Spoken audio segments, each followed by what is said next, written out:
Hi,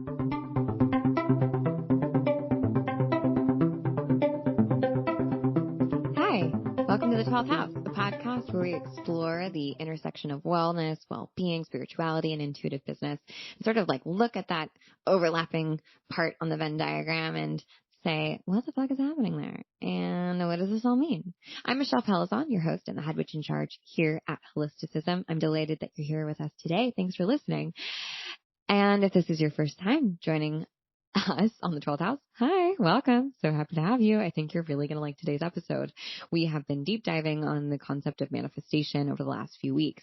And we want to give people x-ray vision. We want to give people x-ray vision on how all of these things work, spirituality, well-being, the wellness industry, products, services, trends, how it all comes together, intuitive business and how business plays a role in all that stuff, right? And I love doing that, obviously, but I've really enjoyed going deep on the idea of manifestation over the last couple of weeks. Have you ever seen a trend where you're just like, really? That's trendy?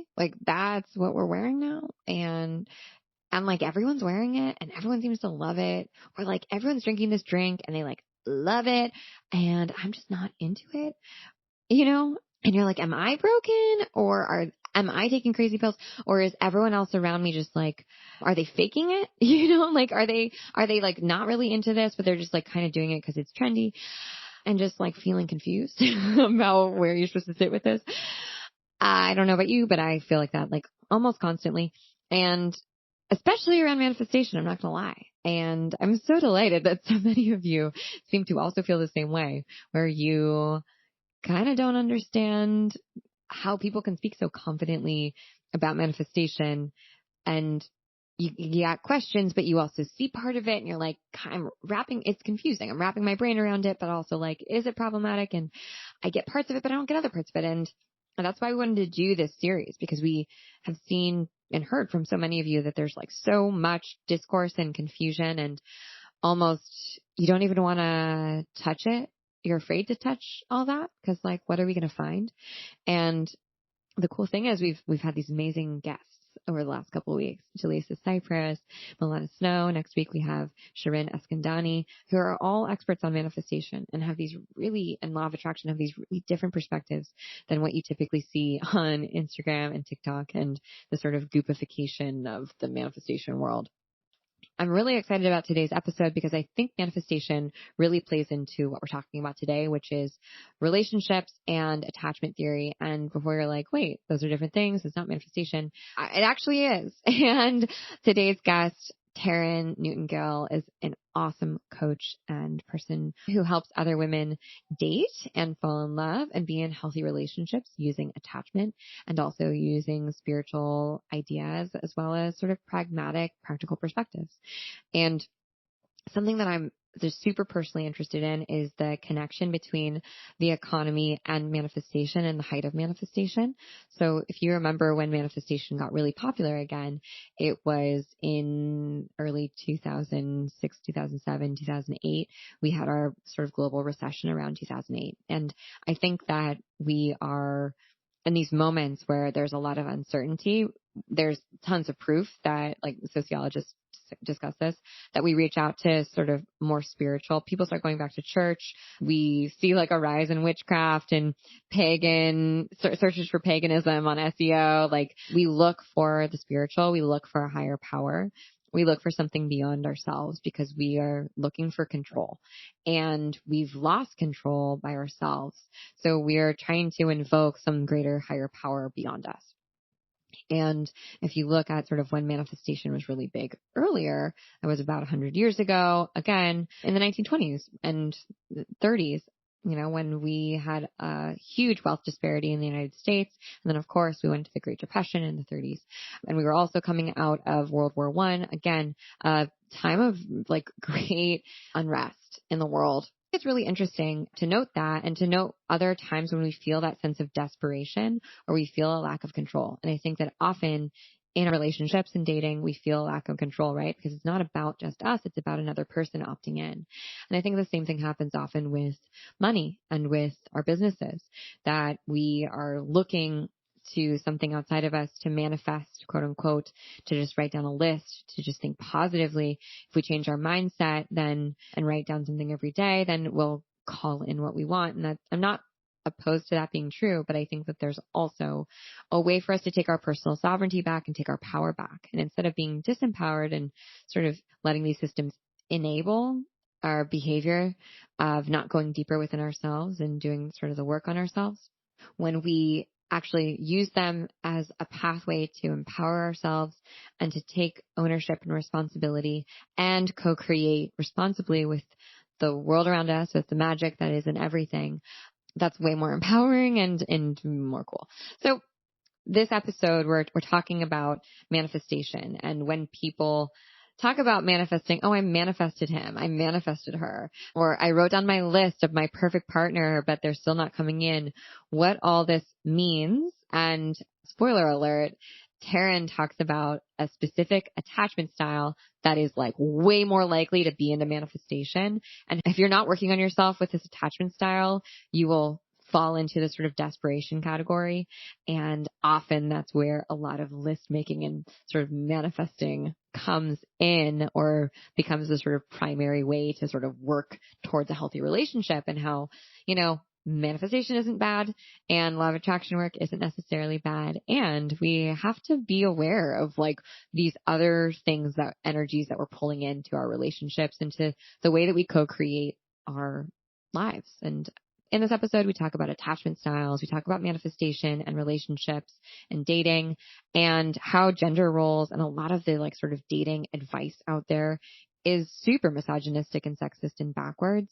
And really there are like, oh my God, if you've ever heard about the chase and how men need to chase women and blah, blah, blah, all that bullshit. Wow. There is some good conversation about that in this episode. So definitely stay tuned. If you're single, if you're in a relationship and you maybe have some moments of discomfort, which we all do, by the way, then I think double clicking on attachment styles will be really helpful for you. In fact, I just got this advice from my partner, and I got this advice from our couples therapist this week. He was like, you should read Attached again. I think it would be a good refresher. We both read it before we got together, and I definitely don't think that we would be together if we hadn't worked on ourselves and our own attachment styles before we met.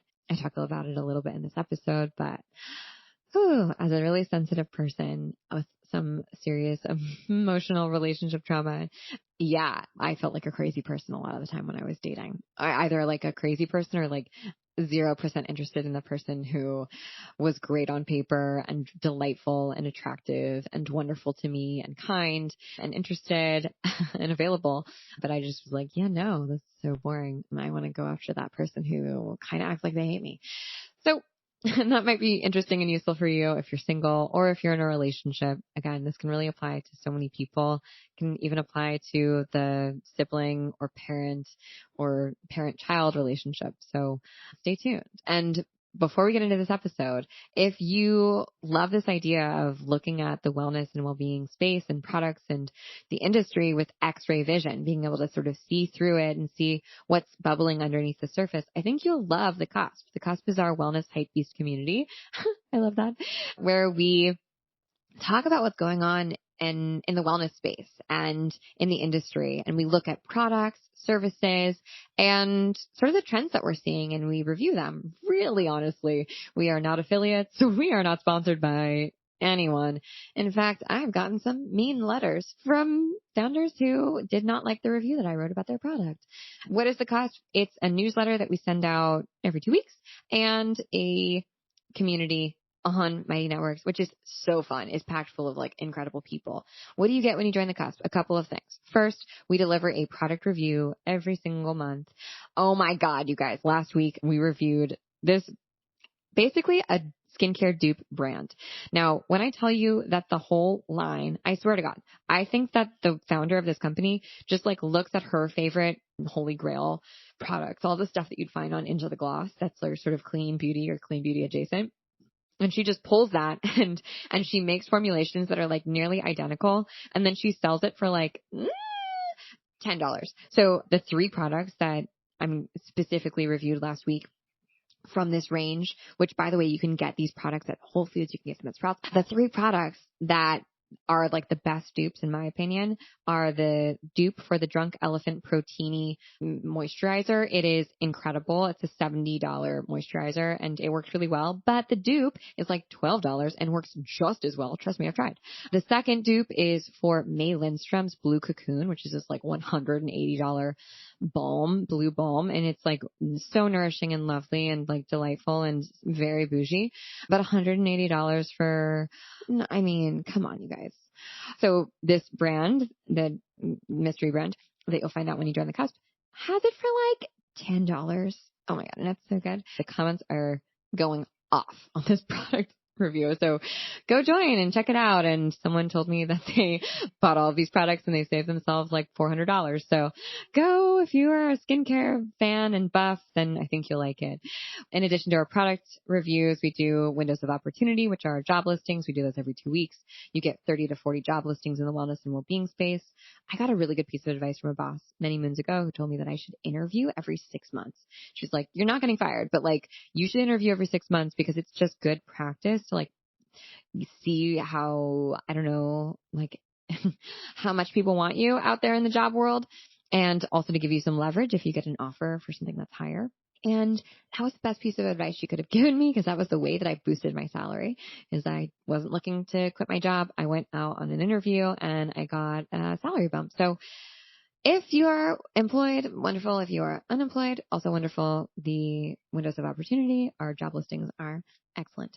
And we also release a white paper every month where we do an industry deep dive. We've written papers on the future of in-home fitness, non-alcoholic beverages, acne neutral skincare, non-binary sex tech. We look at all of these trends and we look at the sort of players in the space, where they're going, what's sort of brewing, the flares that we're seeing in the space that we have x-ray vision on as people who've worked in the wellness industry for over a decade and are on the business side of it, to let you know, either as a consumer or maybe as a potential wellness business owner, what you should be looking for and what to expect next. We also just wrote a paper on the 2022 wellness industry predictions, and it is very good.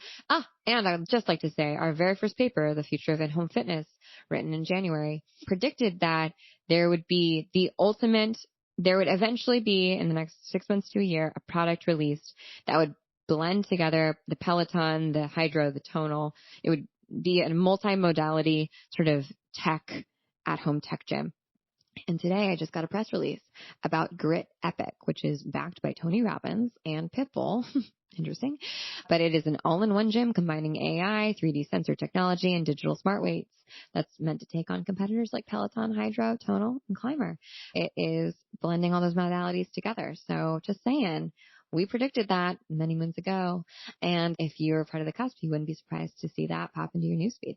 Finally, like the best thing is the community and the people that are in the cusp who are sharing what their favorite products are, the services that they're trying, the practitioners that they love, the courses that they're taking in the wellness and well-being space, and just giving their honest reviews about it. They are conscious consumers, just like you and me, who, are consumers and also want to make sure that they're investing in brands and companies that mirror their ethics and what they're up to. So it's a really cool community. It's $5 a month. The first 2 weeks are free. And man, we give you bonuses, we give you perks, we give you discount codes. It is awesome. And I hope you can join us if you like this idea of X-ray vision and wellness and well-being. So without further ado, finally, last thing, sorry, then we'll get into the episode. But if you could go ahead and if you've ever enjoyed something that you've listened to on this podcast, if you could just hit subscribe on the 12th house, it would be so helpful because every time people subscribe to the podcast, it boosts our rankings significantly. So anytime I put out a call here and say, hey, can you please subscribe? I know hundreds of you do, and that really impacts our ratings. And that helps us get cooler people and guests on this podcast. And it also helps us pay for this podcast so we can continue to make free things for you that you really love. So if you could go ahead and do that, I would really appreciate it. And if you like this episode, go ahead and send it to a friend, shoot them a text and share it. Spotify and Apple make it really easy to share this with your friends, or share on your Instagram if you don't have a friend who's single. Share. It makes such a big difference to us, and we try to just pack these episodes with insights that will be useful for you and have really important, relevant conversations that feel really valuable. So that would make a world of difference to us and really means a lot. And we appreciate it. And we're sending good energy right back at you when you do things like rate and review and subscribe. Thank you. It makes a difference. Okay. Without further ado, let's get into today's episode with Taryn Newton-Gill. Taryn, it's so good to see you. Thanks for joining us for the 12th House podcast. Yes, I'm so excited to be here. It's such a treat to see you all in one place. I know. On the same screen. Yeah, exactly. We were going to try and be in the actual same place today, but alas, life happened. So we're in the digital sphere together, but we're so excited to talk to you about a lot of things, but you are a relationships expert and you specifically help women with attachment theory. Can you just give us like the 30-second overview of attachment theory and why it's important? Absolutely. So attachment theory is basically the scientific study of how humans bond and form relationships. These can be any relationships, in basically any relationship in your life. You're interacting with someone's attachment style, but it really focuses a lot on intimate relationships, such as with a parent or child or lovers. Beautiful. Team, did you know about it? You knew about attachment styles before this, right? Yeah. Well, honestly, I really knew about them because of Taryn. Taryn taught a community teachers class for us in Holisticism.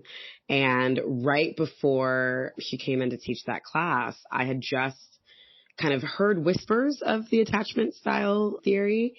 And I was very curious about it because I was like going through a lot of struggles in my own relationships, so trying to figure that out for myself. And Taryn, you really actually like opened my eyes to a lot of things.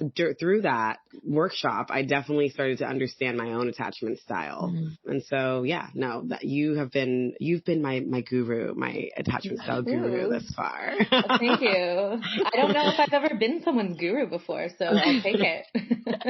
Welcome to the rest of your life. Yeah, I feel like attachment styles are like when you understand yours, you're like, oh, I'm not a crazy person. Like, at least that's how maybe I'm speaking for myself. But I was like, oh, I'm not neurotic and insane. I'm just anxious attached. Okay, cool. And I can work on like, I can change. I'm not always going to be like this and like feel like I'm a slave to these anxious feelings all the time. Like there's a way to, I can be free of this feeling. Absolutely. That is in a nutshell why I even do this work, because I used to think I was crazy and something was wrong with me and felt like a slave to my anxiety without even knowing that I was having anxiety. Like I couldn't even place that was my experience, you know?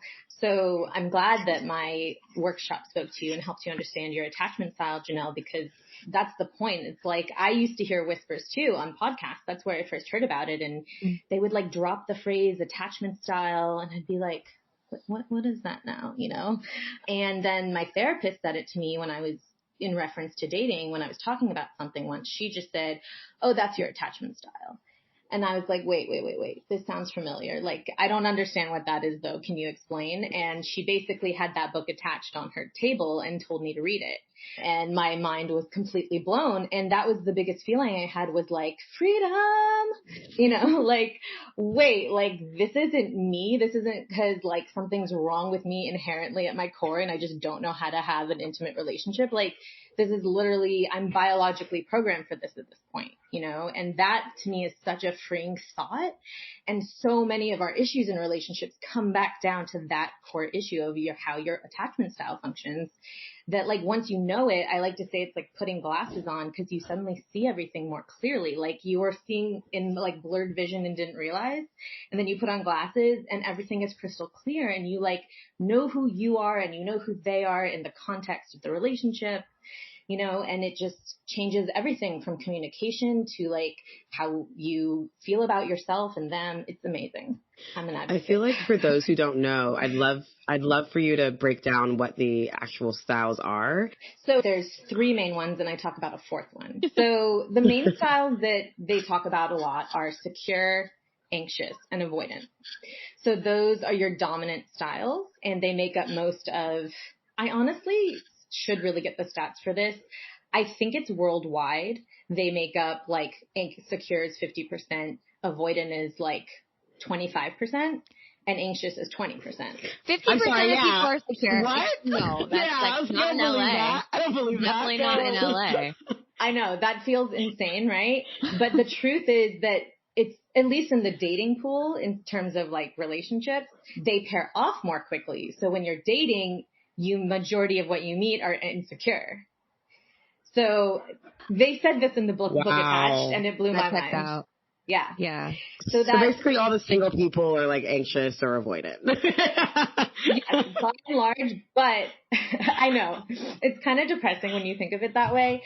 But I will say that my husband's secure and I met him on Tinder. So hope is out there. Don't lose hope. Yeah.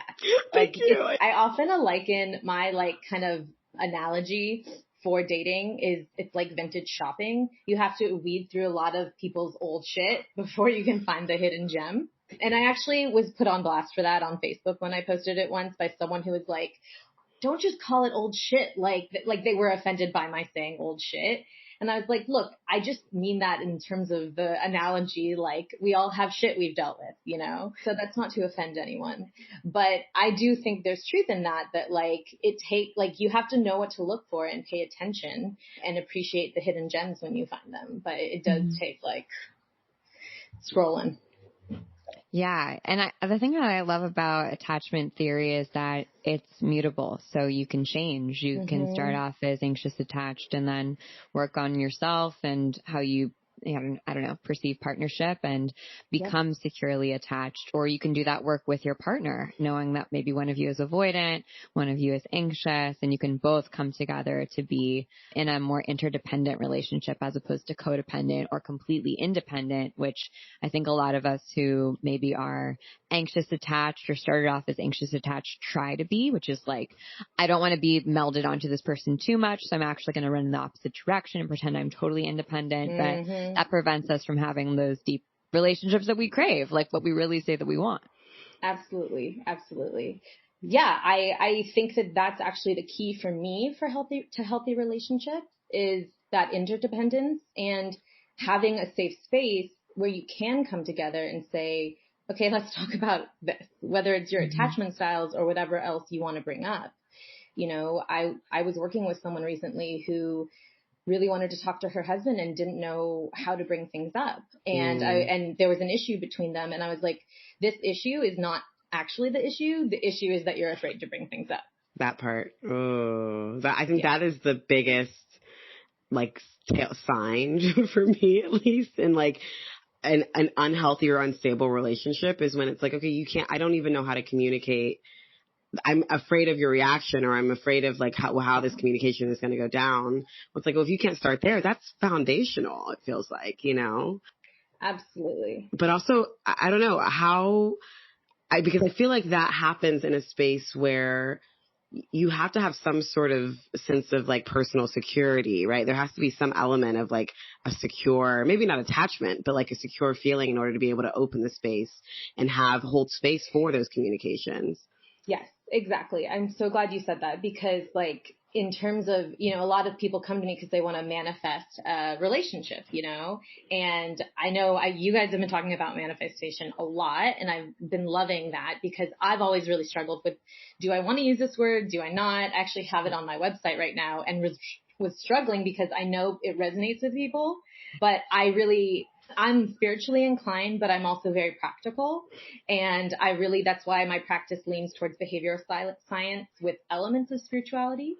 But the way I think of it is that the science informs us of things and the spirituality like helps us connect it to ourselves in a way, if that makes sense. And so in terms of like worth, right, and our own sense of security, like a lot of attachment is around worth. And this idea that like when I think back to how I used to date, I really didn't feel worthy. And so I would show up that way. And so of course I'm going to manifest a relationship I don't feel worthy in because that's the place I'm like showing up from, you know? And so the whole thing with attachment is that when you can realize your own feelings of low self-worth or vulnerability, your shadows essentially, and you can shed light on them for yourself and make peace with them, you start feeling more worthy because you're accepting those parts of yourself that you're trying to hide from the other person. And I think only when you're able to do that and have a partner who actually can explore that with you, like you don't have to be perfect by the time you meet the person, but you need to have someone who's willing to go to that space with you so you can both help each other feel more worthy in an interdependent way, not in a codependent way. Yeah. Thank you. I want to just say thank you for saying that, because the thought that came to my mind, especially when we talk about manifestation, is like this idea that people do have to be the thing before they can have the thing, I think that this actually came up in one of the summer solstice classes, and I think it's a really great ideal, and also like something to definitely like have the intention in the back of your mind. But a comment was made about how you write down the thing that you want to have in a partner, and you become that thing. And I've heard that quite a bit, and I do that. A lot of that definitely resonates with me. However, there's this, I think in the world of spirituality, there can always be this feeling, right, that like if I'm not completely that thing, I'm not going to attract anything, like that, or I'm not going to attract the thing that I want. And I just, I don't buy that. I also think that there's something into a relationship about building together and growing together, and that's always going to be happening anyways, no matter what stage that you're at, because nobody's perfect ever, and we're all always growing. At least I feel like we all I would think that we're all always growing. Otherwise, I feel like we're dead. That I think that's a really important point to make, basically. I'm just glad that you said that, because, you don't have to be, and I'm also saying that to myself as a person who's like constantly expecting like the most imperfection from themselves and is really actively working to let that go. I definitely like have to remind myself that like I don't have to be perfect. I just have to be open and willing and and able to have those communications and wanting that, and setting that intention. So I agree. I think that that's like a total myth that exists in the spiritual and wellness space, that in order to have love, you have to love yourself first. And like, that's a nice sentiment, but I don't think that like the pathway to self-love is completely linear, and often loving it's continuously expansive. So like, I'm not going to reach a finish line of like, cool, checked off self-love, now I'm ready for romantic love. Like, it's constantly growing and evolving and changing. And to even put it into the world that you're not worthy of love if you don't completely and totally love yourself, I think is actually a kind of harmful, and it's much more messy, So like, I think that's why we don't put that on Instagram captions. We put like, you got to love yourself first before the people will love you, or before you can be in love. But I don't think that that's true. I think that there's a little bit more messiness to it. But Taryn, you had such a great I'm so glad you brought up manifestation, because I have like 10 questions I want to ask you about it, because you already know how I feel about manifestation. I do. Well, I know that we haven't come to an answer, but it's still a question we're exploring. I love that. There you go. Exactly. Well, I'm quoting Michelle. So my question. I'm curious for you. So many people talk about quote unquote manifesting their partner. Oh my God, I manifested him. I manifested her. Is that kind of like, unpopular opinion? Is that derogatory to like say that like you manifested a person when like they've existed arguably for like 25 to 35 years before you even had an idea that you wanted them? Like, what do you think about that? And is that like the tip of the iceberg, or perhaps like an unhealthy perspective to take on manifestation? That's a really good question. And it has been a fleeting thought for me before. I think that the word manifest, I've really been thinking about this, is not accurate in itself. I think we use it as a default to mean a lot of different things. And I think that is part of the confusion too, because I think in that context, what really people are saying is that I attracted this person. I mean, maybe some people actually are telling themselves that they created the person, which to me is the other way to use manifest, Like, I know when I say manifest a healthy relationship, in my mind, I'm really saying create a healthy relationship, because it's empowering. It's more empowering to me than the normal language around finding love, which I find to be really disempowering, because you're not active in that. And it also makes us think that it's going to show up in that whole version we're talking about, that perfect, when like when you find $100 bill, like you're ready to spend it, right? Like it exists. But when you find a person, like there's much more to discovering who they are than just like the time you meet them, right? So like I do think the word manifest is misused. And so that's, yeah, but I also think that there is a certain level of belief. I mean, I remember the first self-help book I read was like, let go and let flow, like just by surrendering to things, you're going to attract them. And like, it was all about writing lists. That's when I first got into writing lists of things you want. And like, this woman was like, my husband wrote all these specific things down in a job he wanted. And by the next week, he had them all, you know? And I really think people believe that. And really the truth is that that's a great exercise for getting clear on what you want. But does that mean that it's going to come? Like, I don't necessarily believe it works that way. So I do think it is a bit misguided to think of it that way. Oh, I love that perspective. I have a question. I want to take it back to the attachment styles, if that's okay. You were saying you have to learn these things about yourself and you learn them with your partner and stuff because it's immutable. What are some for each attachment style? Because I feel like there are people who can associate with each of them. What would you say are some helpful things to do while you're trying to like learn or heal or become more secure? Sure. So the very first thing I tell everyone is to try and get clear on your attachment style. That's a great way to just explore how they show up, because it's really easier to understand attachment through understanding your own style, because when you read about the characteristics or learn what it means, only you truly know how you react to things and feel, you know, inside. So I have a quiz for that for people that I've tried to make it as accurate as possible. But I think also, like, if you clearly have like an avoidant or an anxious style, when you read books like Attached, you will know, you know, when it's strong, it's very easy to know. But so first you get clear on yourself, like what is that style, you know, because it is plastic or malleable. It is on a spectrum, our styles. We tend to have a primary style that's dominant, that like is kind of our go-to style. So for instance, me being anxious, when I'm triggered, like my immediate response is to have anxiety. But the thing is, it is changeable. There have been studies where there was a study over a 4-year period that tracked people's attachment styles from before the 4 years and after, and 30% of people had significantly changed their style. 70% still had the same exact style.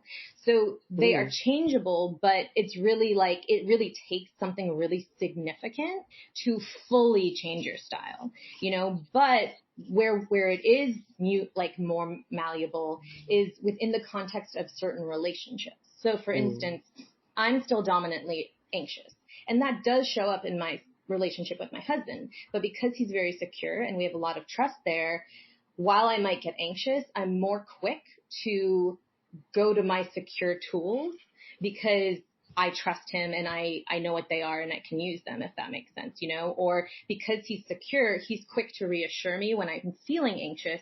So it subsides pretty quickly. So I end up being more secure in my relationship with him than not, but it doesn't mean I don't get triggered and have anxiety. Whereas people who don't know how to reassure me or trigger my anxiety more, I might show up more anxiously in that relationship, you know? That makes so much sense. So can there be combination styles? Because I think I'm fearful avoidant, but I was like, or anxious avoidant. No, I think it's fearful avoidant. It's the same, yeah. So fearful avoidant or disorganized attachment, it's known as both, depending on who you ask.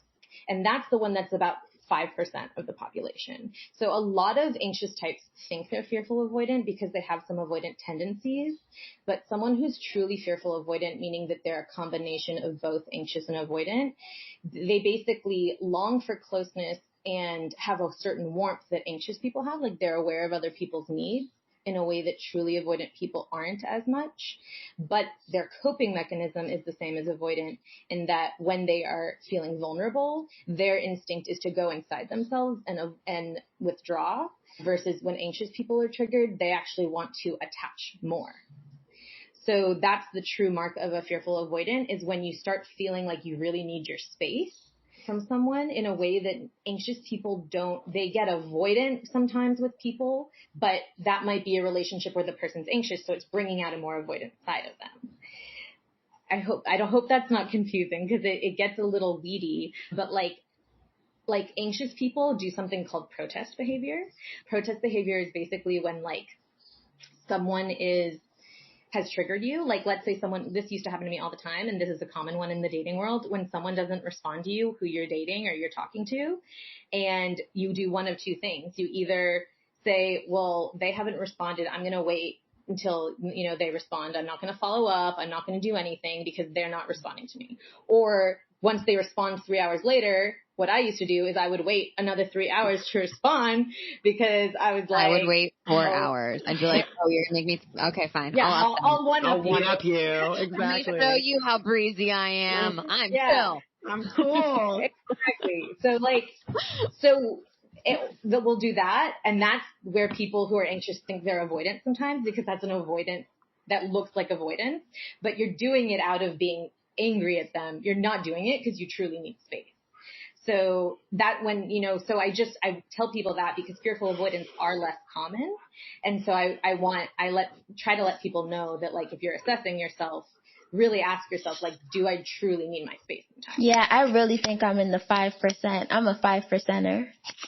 I think you're in the 5%. Yeah. Right? Yeah. Knowing you.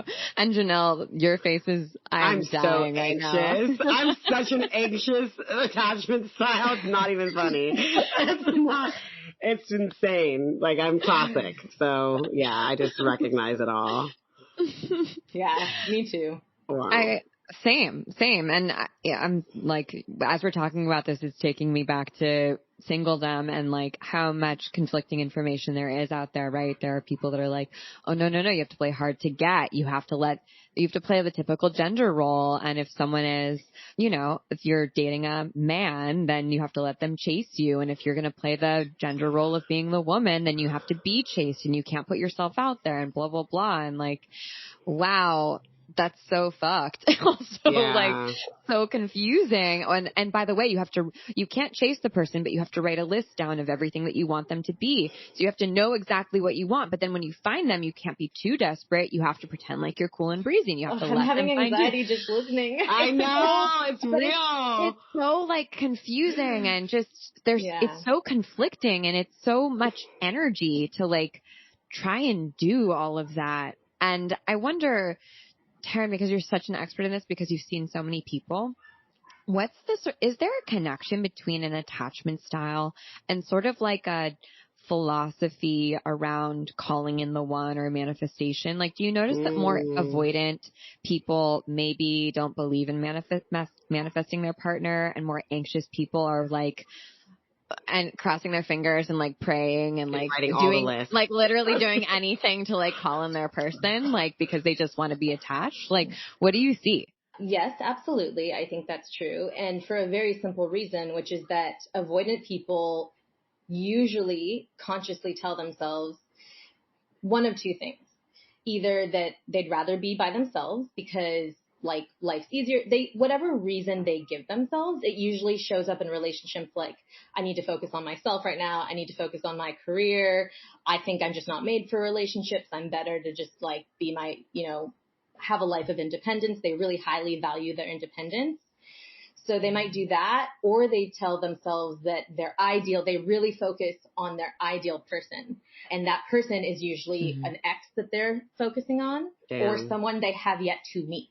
But avoidant people are much less likely to manifest because in general, they don't long for closeness in the same way that anxious and secure people do.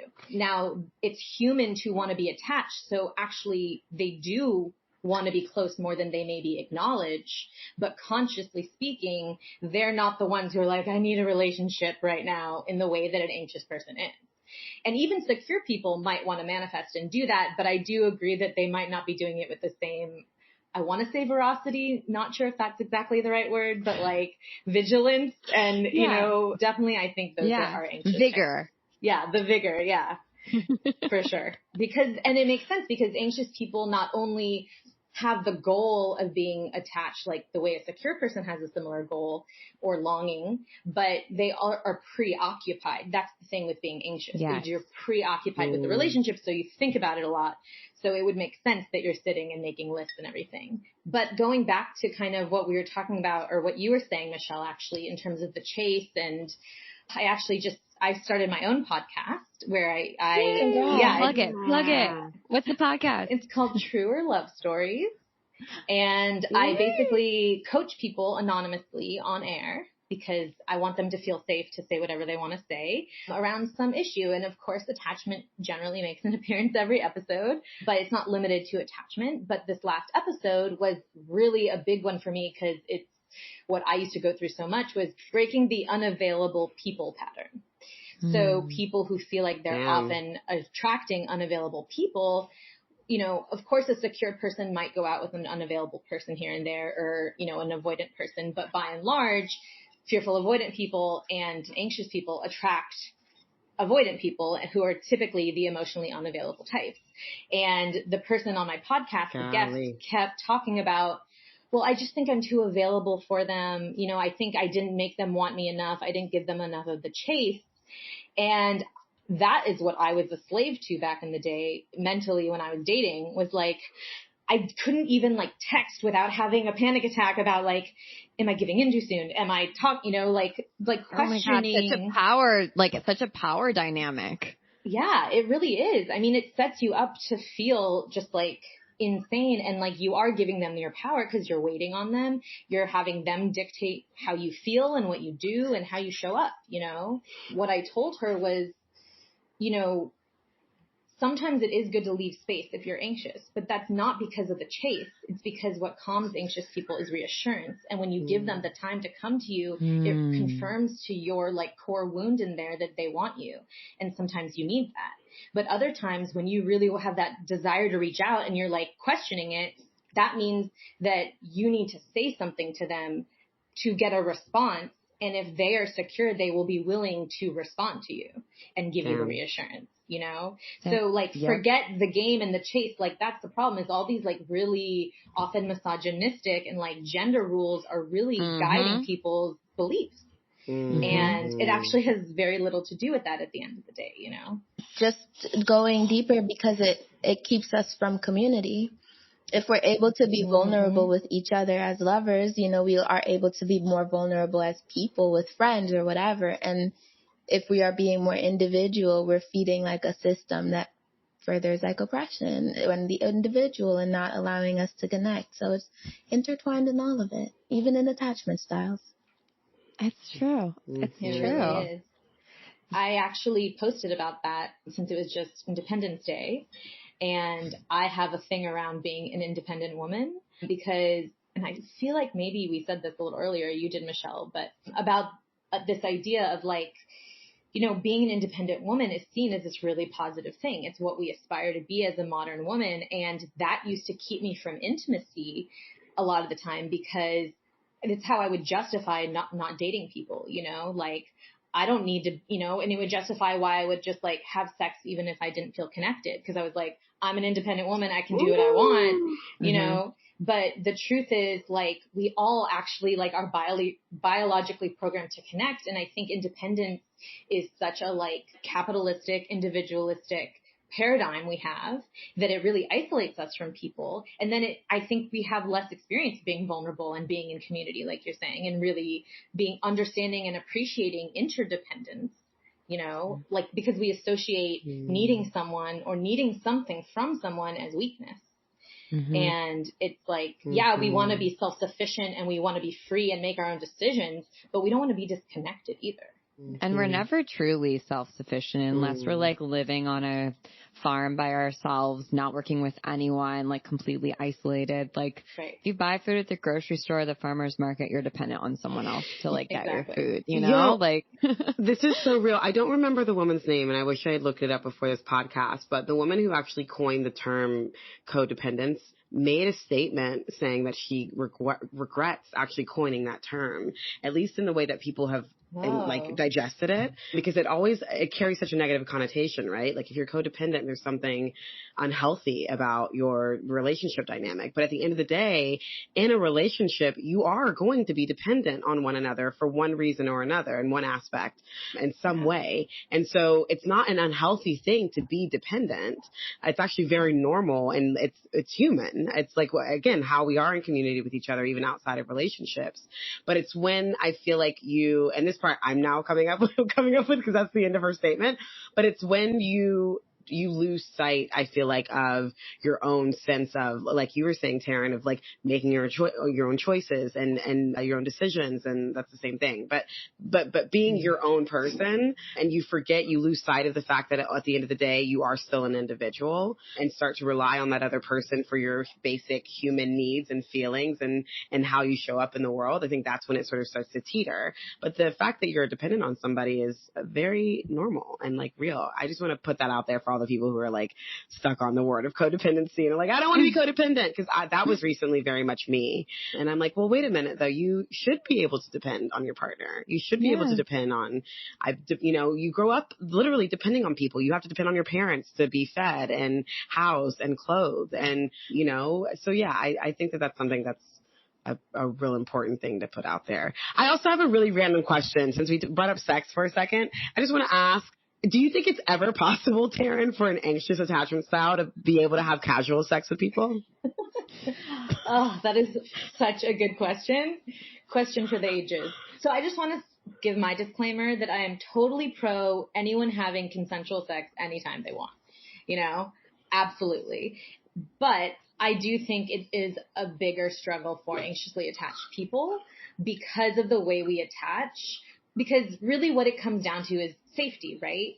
And if we don't know someone, we haven't established any, like especially in a one night stand scenario, right? Like where you just met this person. There's no trust there yet. So we, and anxiously attached people, we're very good in the beginning when we don't think we like you yet.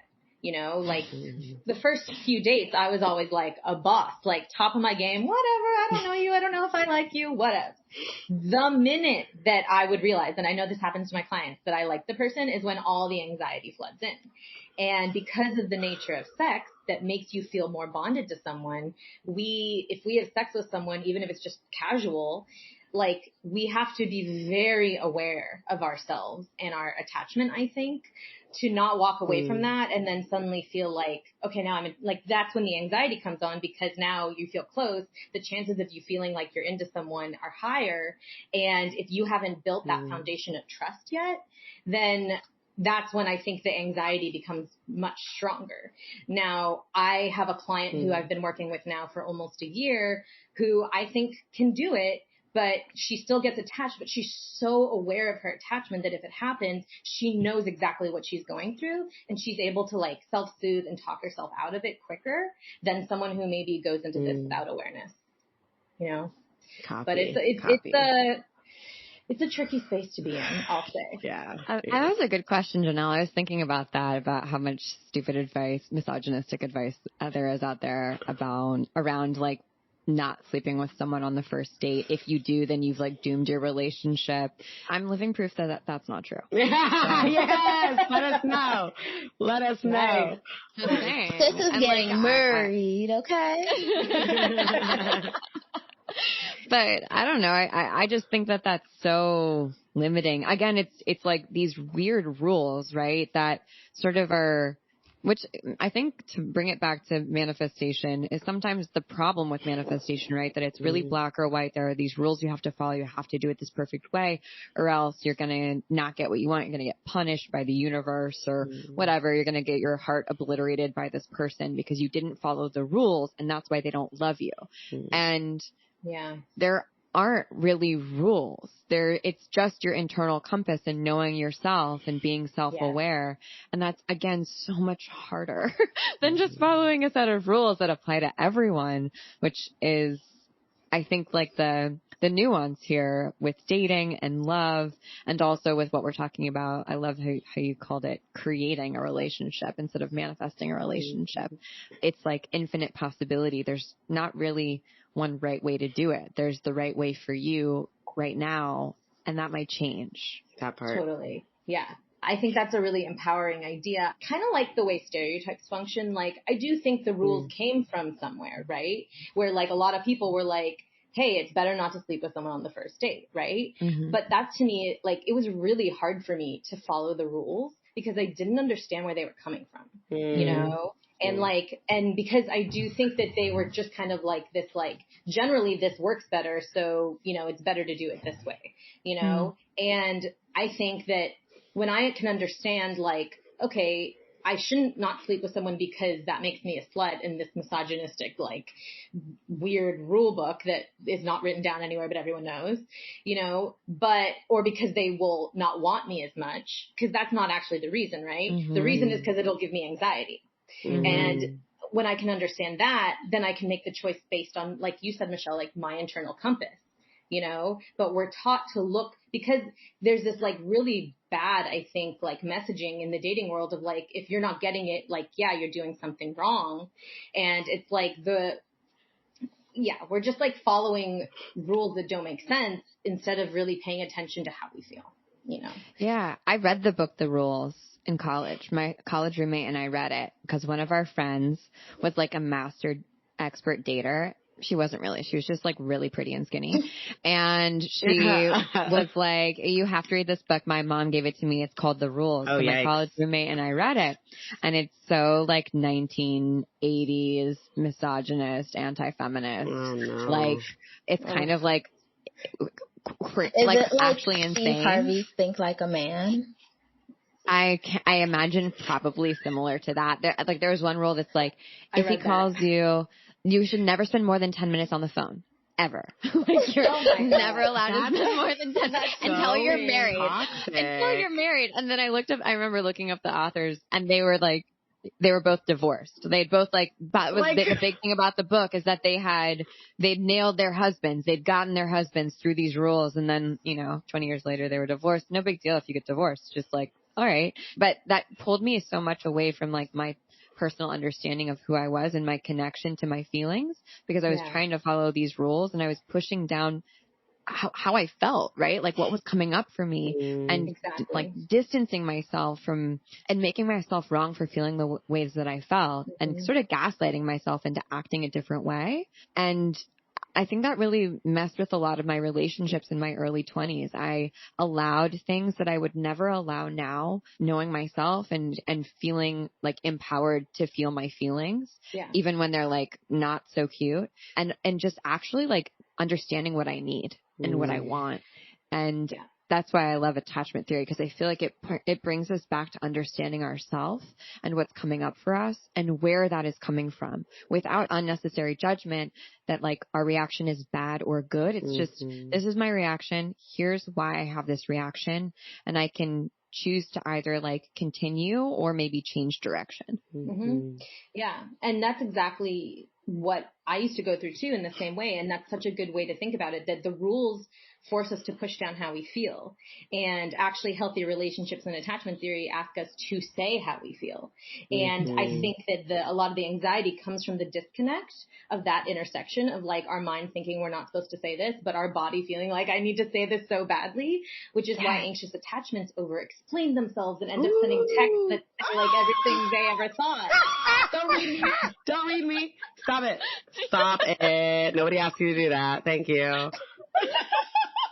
So see you sending paragraphs and like long voice notes. That's all I send. I don't know any other way to text but to send a paragraph and 3 in a row. I don't know any other way to do it. I got to get it all out. It's got to happen or I'll explode. Oh my God. But see, is that after usually someone's not responding to you? Yeah, or like somebody's not responding to me in the way that I want them to. I know they're upset with me or I know that like something's happened and they're like, I was with a partner who was more of a avoidant attachment. And so and that's a very interesting combination, anxious and avoidant. I realized that as well. But when things would go bad, he would want to distance and go away and separate and like work his own shit out. And I'd be like, no, we need to figure this out now. We need to have this conversation. We need to talk it out. Like we need to be here, which would make things worse ultimately. But I would be just so anxious about it. I couldn't stop myself from just sending all the messages. Well, you're talking about the most common dynamic which is it has a name, the anxious avoidant loop or the anxious avoidant trap. And that's because your coping mechanisms are bumping up against each other. So it's this like really fucked up thing where anxious and avoidant people are actually attracted to each other and then equally trigger each other.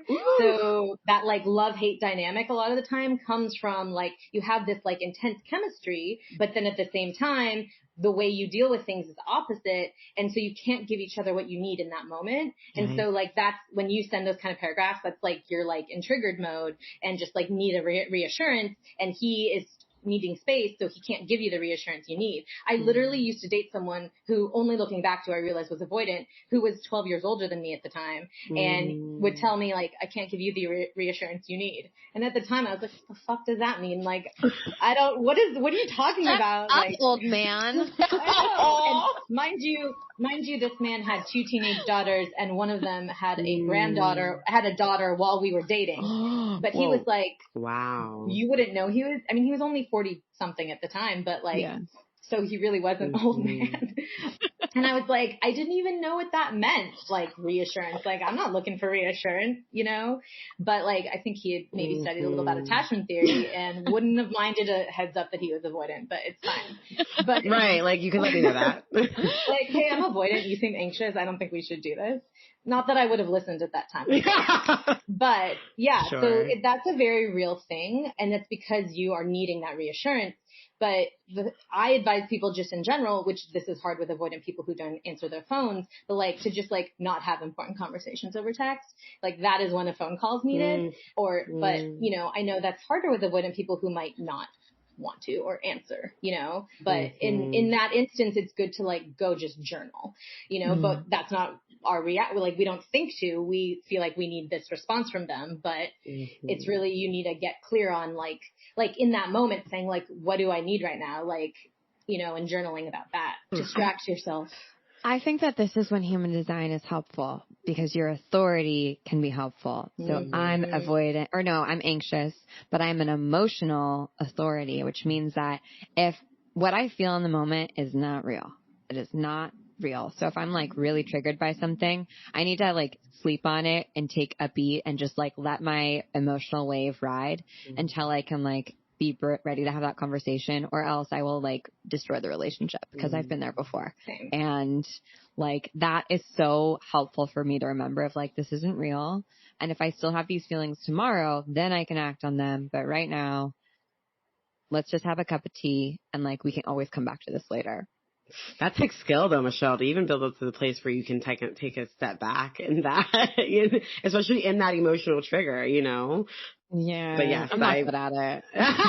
Like I'm working on it still. But. Ethan's better at it because he knows. I think that's the other thing too. If you can have that open line of communication with a partner and be like, so here's what my muscle memory is going to want me to do in a moment of being like dysregulated. And I would really appreciate you caring for me and helping me not fall back into that muscle memory.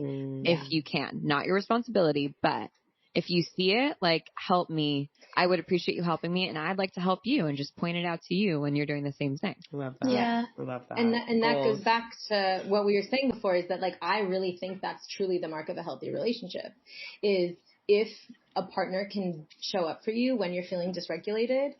To me, like, you can get through anything, you know, and going back to manifestation, I think that is also part of the problem with it when it comes to relationships, is that we often manifest things we think we want, but we don't realize what we need. And so we're not manifesting the right thing in that regard. Yeah. And so I tell people, okay, sure, you can write your list about their height and their attractiveness and if they like to travel or not, you know, and like, sure, it's good to note those things. But when it comes down to it and shit gets real, how do they show up for you? Because like, that should be the top of your list. How do they make you feel, you know, when you're in that moment? I'm going to make a list after this podcast. Revisit my list and do some things. I call it, with my clients, I call it make a list of needs. And like, it's an ongoing list that you keep somewhere close by. And then like, as you're triggered, you write down like, what do I need right now that I'm not getting? And so like, that's the first thing, is observing it. And then the next thing is like, can I communicate this to my partner? Or like, how can I bring this up to my partner? And that moment of vulnerability and risk, when you're like, oh, I have this thing I need to communicate. Can I say it to them? Like, that's the scariest thing, but that's the true test, I think, of that's what builds intimacy and makes you fall in love with someone, is how they respond. If they don't respond well, that's information that they might not be right for you, especially if it happens multiple times. But I see Michelle nodding, and I know, because when you've been in an intimate relationship where you can be that crazy vulnerable with someone. And I like to say it's kind of like playing, when you used to like play like Mario or like some kind of video game where you're like jumping from cloud to cloud and you're like hoping to land on the cloud. And if you don't, you like fall, right?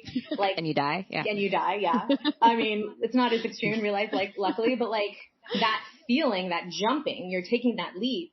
And when you have a partner who can like basically be that cloud for you and just like hold you once you've jumped off that cliff, that's what, closeness breeds more closeness. That's what creates intimacy.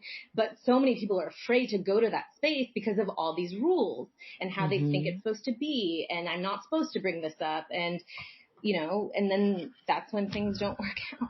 Yeah. That maybe could have worked out, Yeah. Wow. Like thinking about what would the archetypes be of like the anxious person and the avoidant person. I don't know. I know a lot of my anxious clients identify with like being the savior, Ooh. Caretaker. Yeah, so true. Yeah, and I think sometimes when people talk about like, oh, I manifested that situation in my life, I'm like, well, I mean, yeah, I guess you just like acted in a way that created that. Yeah. I don't know if it was like your limiting beliefs. I think it was like your PTSD, my dude. So maybe like that's okay. And maybe we can be a little bit more aware of it. Exactly. People need you. Yeah, I was going to say, we all need you. Like, I'm in a relationship and I'm like, yeah, attachment. I need to read that book again. Like, it's so helpful. It's fascinating. It really is. How can people work with you and find you and learn more about their attachment styles? There are a few ways, actually, and some things in the works. So first and foremost, you can always book a free consultation with me if you have any questions. And in that consultation, we discuss what I think the best kind of, cocktail of things could be for you. If we work on old patterns, if you want to work on dating going forward, we probably will do a mix of both, but it's really focused and tailored to like, what is it you're going through? What do you want help with? And then I have all these tools that I pull from, and attachment is usually, informing the foundation of how we look at the relationship and your patterns, right? Mm-hmm. So that's the consultation for one-on-one coaching with me. So you can always, just go through my website for that, Instagram, my Linktree. But I'm also in the works of putting together my membership community. I actually have a membership community for my one-to-one clients that has been small up until this point, but I'm moving towards offering that as, if you're not ready to do one-to-one, but like you want these kinds of resources, you want people who are also interested in attachment and are in a similar space. Because for me, when I was single, like, my sister will be married 10 years this year, and I've been married not even a year, and I'm 2 years older than her. So I was definitely like very aware of my singlehood before her.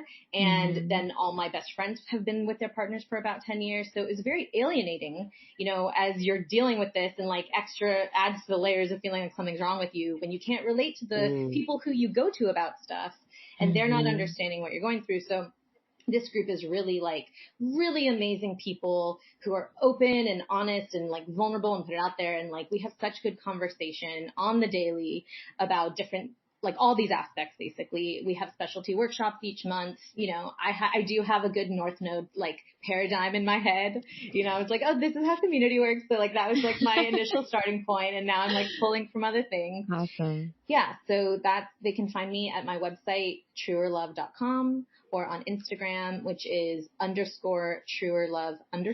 Don't forget the underscores. And I'm always happy to answer questions and talk to people. And they can also look me up on my podcast on Spotify. I think it's on other places like Apple too, but definitely on Spotify, Truer Love Stories.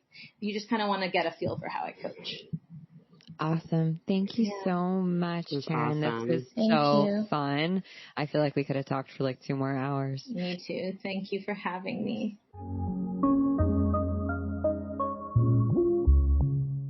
All right. And that is our episode for the week. Thanks for tuning in. And next week, I am delighted to be talking to Shirin Askandani about manifestation and about how actually manifestation originated in indigenous and BIPOC spiritual practices and cultures, and why it's been whitewashed by the Instagrammers of the wellness world, and why it's really important to like go deeper on the law of attraction and sort of reclaim it. Again, this is why we want that X-ray vision, ladies and gentlemen and thems, she's and he's and thems. That's it.